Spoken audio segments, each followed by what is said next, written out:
You're listening to Dodge Movie Podcast. Your hosts are Christy and Mike Dodge, the founders of Dodge Media Productions. We produce films and podcasts, so this is a podcast about films. Join them as they share their passion for filmmaking. Welcome back, everybody, to the Dodge Movie Podcast. Congratulations to Stacy Adekistine, who successfully guessed the theme for January. It was road movies or movies about traveling. Stacy was our only winner. You guys, she's got a leg up on you. So you got to get your guesses in.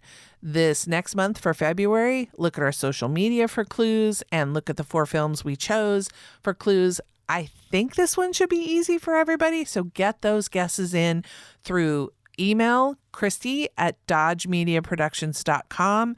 Text or call and leave me a message of what you think the theme is, 971-245-4148. Congratulations, Stacy. All right, we're kicking off February with a whole new theme that nobody knows, but you all are welcome to guess as many times as you want. We are kicking it off with The Photograph, which came out in 2020. We watched it on Prime for $3.99. It is written and directed by Stella Meghie. We know her from Gene of the Joneses from 2016 and The Weekend from 2018. This film stars Issa Rae, LaKeith Stanfield, Shantae Adams, Yelan Noel, Kelvin Harrison, Lil Red, Howery, Tayona Paris, Jasmine Cephas Jones, Courtney B. Vance, and Chelsea Peretti. Am I correct in remembering that Lil Rel was in Tag, which has been previously talked about? Correct, he was. And in Tag, I believe he plays a Portlander. What? The DP for this film is Mark Schwartzbard, and he's done a lot of episodic stuff like the Reservation Dogs and Loot and The Next Thing You Eat, Love Victor, which was the TV episodic follow-up from Love Simon. Oh, but I remember the one you mentioned there. What was the second one? Loot? Yeah, Loot. Isn't that the one with Maya Rudolph? Yes, it is. Yeah, good one. Nat Faxon. Yeah. The synopsis for this film is a series of intertwining love stories set in the past and the present, which I didn't really feel like that explained anything at all. No. And listen to this tagline. Okay. When famed photographer Christina Eames dies unexpectedly, she leaves her estranged daughter, May, hurt, angry, and full of questions. When May finds a photograph tucked away in a safe deposit box, she is soon delving deeply into her mother's early life, an investigation that leads to an unexpected romance with a rising journalist. That does not describe this movie. Well, I feel like that describes the movie, but I think the IMDb got the tagline and the synopsis mixed up. It ain't a tagline, but I would say, wow, not to pick it apart just on the tagline, but dies suddenly, didn't get that. Famed photographer, didn't get that. Really? I would not argue that this is 2 intertwined stories. I would say this is mostly about Issa Rae and LaKeith Stanfield's characters in the modern time. I'm fascinated because to me, this nails it on a tee. She was famed because she's being highlighted. She's going to have her own gallery opening. So, okay, this gets to one of my big problems with the film. Okay. It's called The Photograph. Yeah. And supposedly that character who is played by, I think, the 3rd billed actress there, if I recall correctly. No, Shantae Adams is the young Christine. Okay, anyway, that character, we don't see, 2 of her photographs? It was called The Photograph, and one of the main characters is a famed photographer. There should be a whole lot of photographs. And I refer to, I believe it's Take Me Home, which is Sam Yeager's film, where he's a photographer. We see more of his photos than we do of hers in this, and she's famed. The title of the movie isn't Photographs. It was right there, singular. I should have known. Should have seen it. I think it's the one where she's sitting in the kitchen. That's The Photograph. Yeah, but famed photographer, right? Oh my gosh. Just, all right. Wow. I'm thinking the entire camera department just threw their script up in the air. Stella wrote this in 2015. It took her 5 years to make it. And she worked with Issa on Insecure. And so when she worked with her on Insecure, then she really liked working with her and wanted to work with her again. And so she wrote this. And they found actually Jada Magaral. Yeah. And she did all the photos. She did I'm doing air quotes, Christine's photos for the film. Yeah, air quotes are great for the podcast. I know. That's why I called it out. So she probably could have done more than one photo. Just throwing it out there. Well, apparently she did. Okay. Kick us off with your pickup line. Does this film hold to your theory that the first line of the film sets up the film? I would say so, because it's Billy. Why are we doing this? How dare you?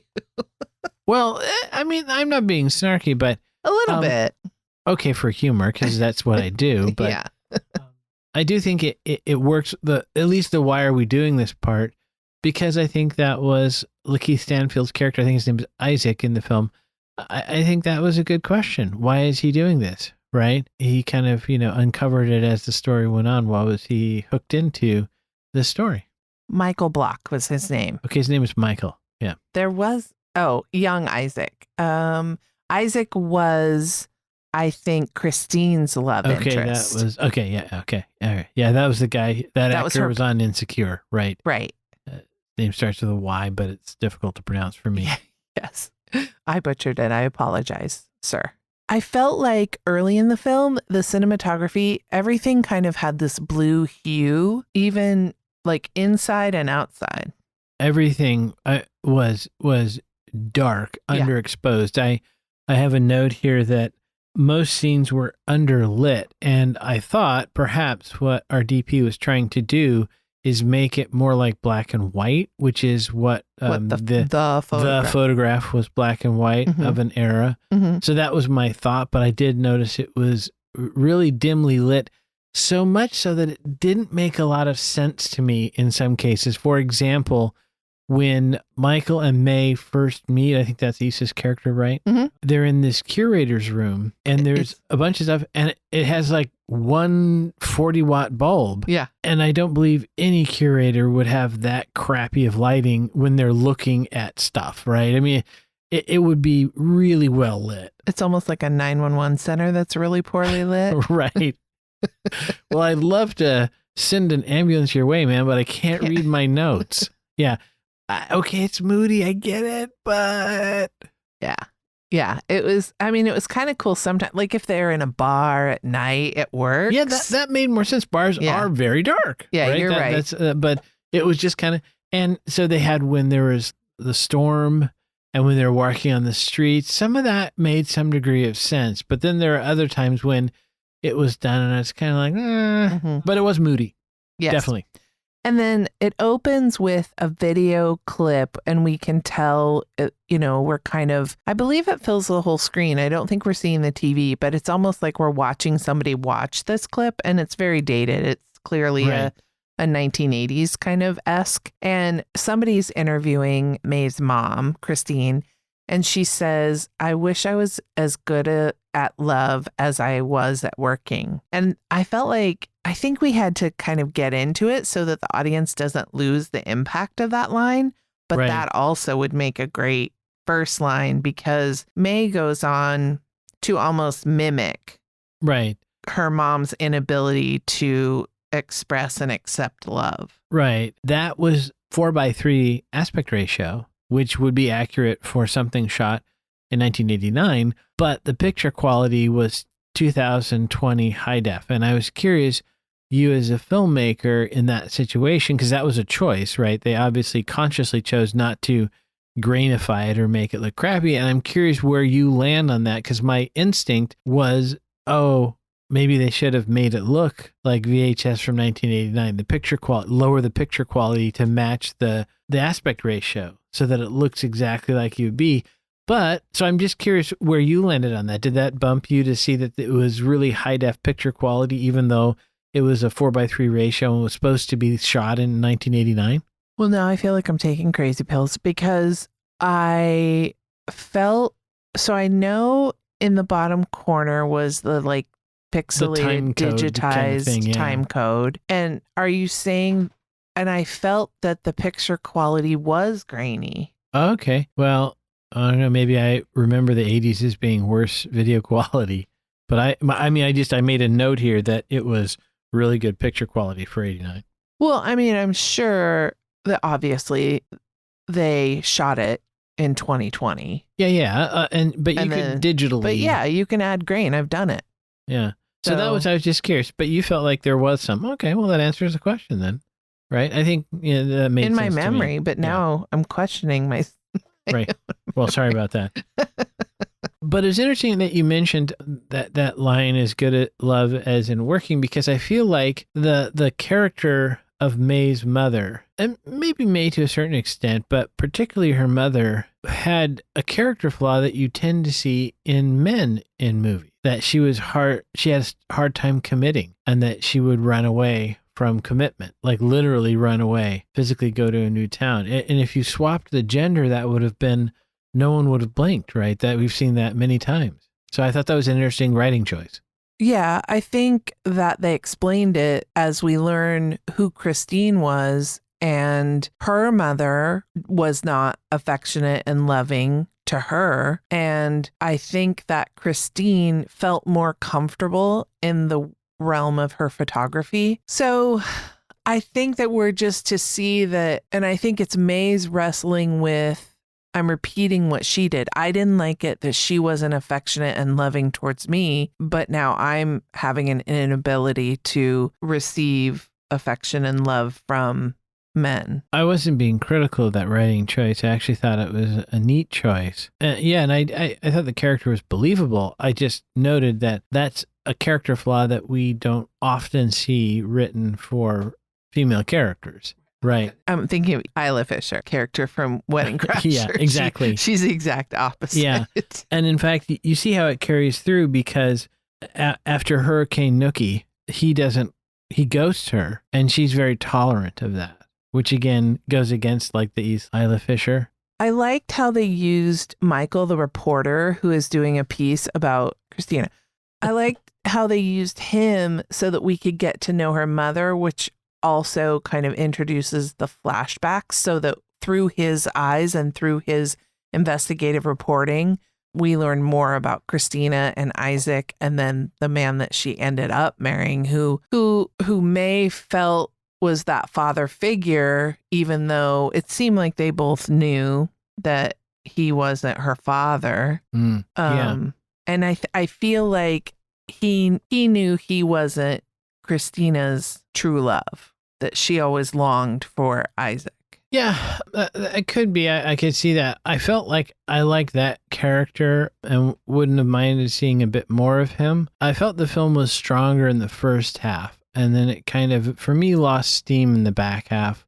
And I don't know if that's strictly because she spent more time with her biological father, but from my perspective, the story began to bog down a bit. Again, as I mentioned live when we were watching it, I apparently really like Lil Rel's performance. He's a hoot. I'll watch him in anything. Yeah. So you were talking about steamy, and you said it happened more in the early in the early part of it. So let's see, probably about a third of the way through, as Michael kind of wears her down because she's trying to give him the brush off. They have an evening at, I believe, her apartment.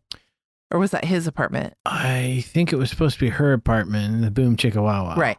And so he says, you have your head down like you're praying. What are you praying for? And she says, willpower. And then they cut to two naked bodies in bed. And thus then begins the sex montage. Right. Yes, I thought it was both simultaneously classy and Skinamax. So I thought it was very sexy. I got a little warm. Yeah.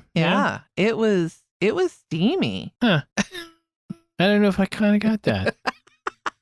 Well, I can watch it again maybe and let you know. But Michael also had his issues because he and maybe this is funny because this is this a male trait? Let me ask you. Is this a male trait? Okay. He had trouble sharing information that I felt was vital to the person that you're kind of dating.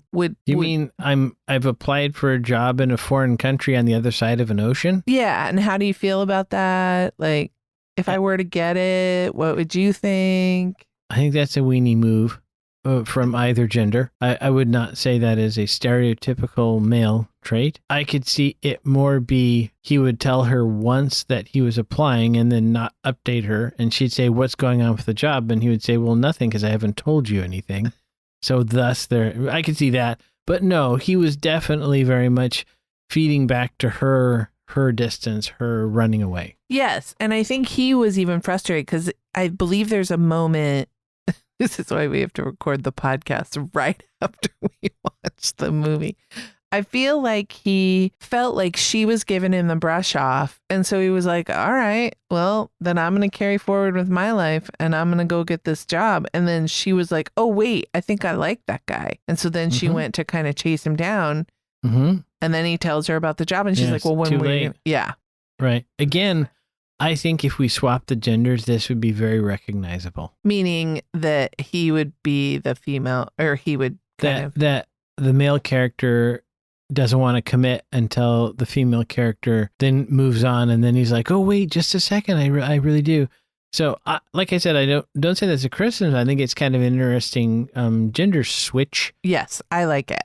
And then later in the film, her mom says, pictures took more space in my heart than people did. So her mom even realized that she wasn't behaving in a quote unquote, I hate to say normal because nobody's normal, but in a traditional way or in a way that is consistent with a functional relationship. Yeah. She knew that she was prioritizing her pictures. I think that was safe. She controlled the pictures. She even controlled who saw the pictures. Yeah, see, this is where I think there is a lot of material to be mined there.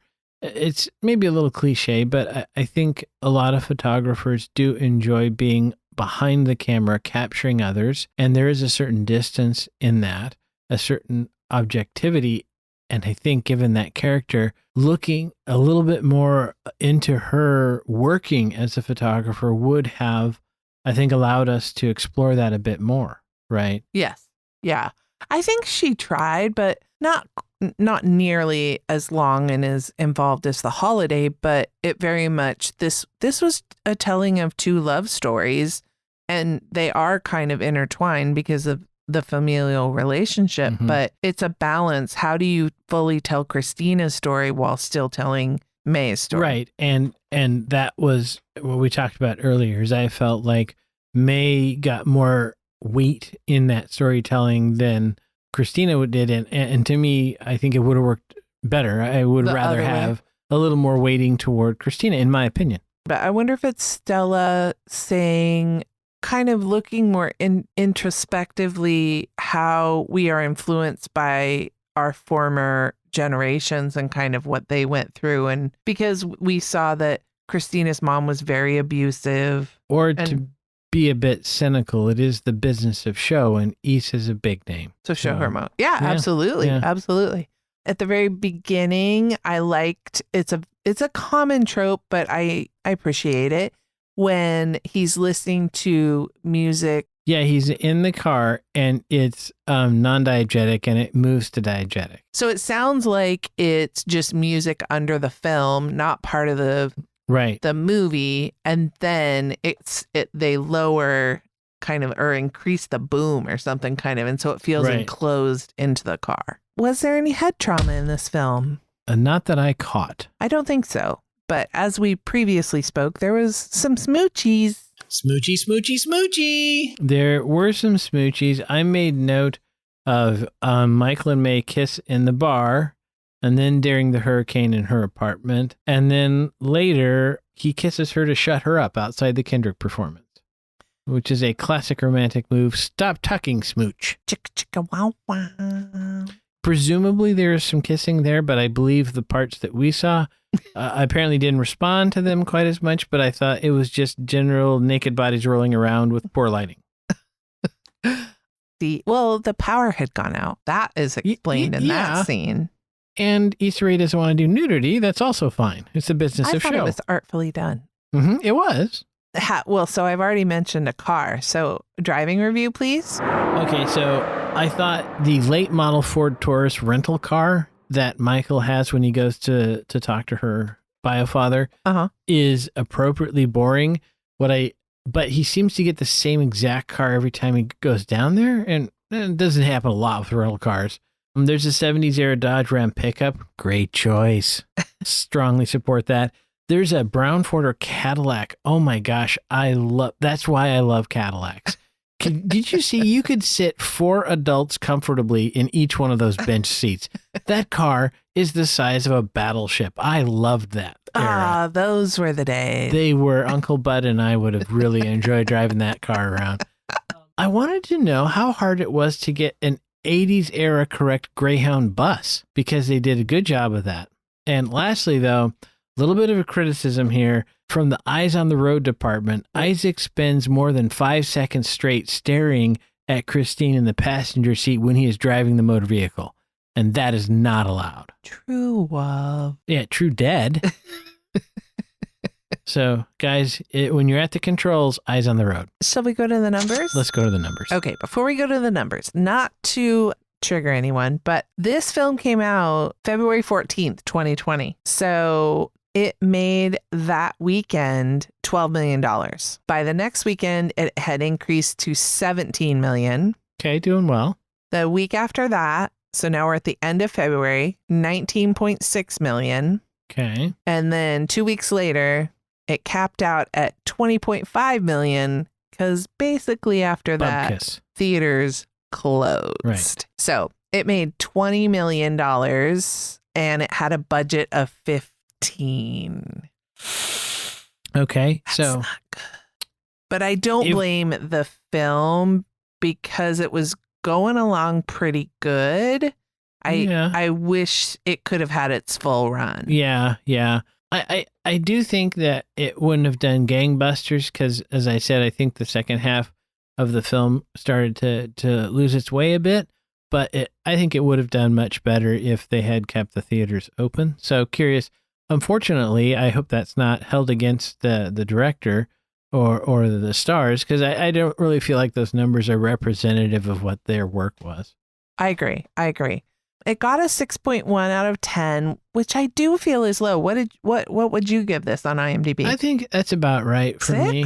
Yeah. Oh, I would totally give this a 7. So I try to, just my personal metric is if everybody like kind of did their job and it just didn't land, I have a hard time going beneath a 6. That's kind of where this was. I felt like the acting was fine. There were no obvious problems with writing or direction. The cinematography was fine. The sound was fine. Everybody did their job. It was okay, but it wasn't right. Well, critics on Rotten Tomatoes gave it 75%, and audiences liked it a wee bit more than you. And the critics, they gave it 81%. Oh, yeah, I can see that. So they liked it. It's hour and 46 minutes. It's rated PG-13, although I'm a little surprised with that sex scene. Wow. It is a drama romance, and let's see. It was filmed in Queens, New York City, and Louisiana. It's a Universal Pictures film, and Issa Rae was nominated for Favorite Drama Movie Star at the 2020 People's Choice Awards and Outstanding Actress in a Motion Picture at the NAACP Image Awards. That's an interesting thing, because getting back to box office, I feel like Issa is box office gold. I think she's got the it factor, very charismatic. So I'm not surprised that she got nominated for some things, especially like a People's Choice, because I do think she's got that the magnetism, the charisma that would really open the film strong.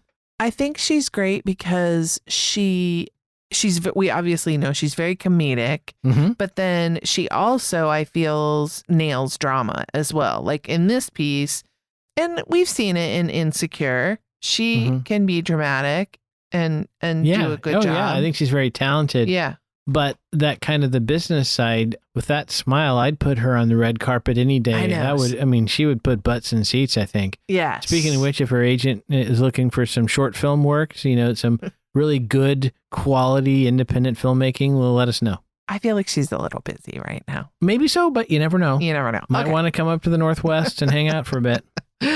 All right. Well, that does it, everybody, for this episode of The Photograph. Like I said, we watched it on Prime for $3.99. And this is airing on February 5th. So we are kicking off our new month. Be checking out our social media as well as the 4 movies listed for February to see if you can guess the theme. And guess the theme. And if you win all kinds of prizes. Check out our website, dodgemediaproductions.com, for more information. And never forget, Dodges never stop, and neither do the movies. Thanks for listening to Dodge Movie Podcast with Christy and Mike Dodge of Dodge Media Productions. To find out more about this podcast and what we do, go to dodgemediaproductions.com. Subscribe, share, leave a comment, and tell us what we should watch next. Dodges never stop, and neither do the movies.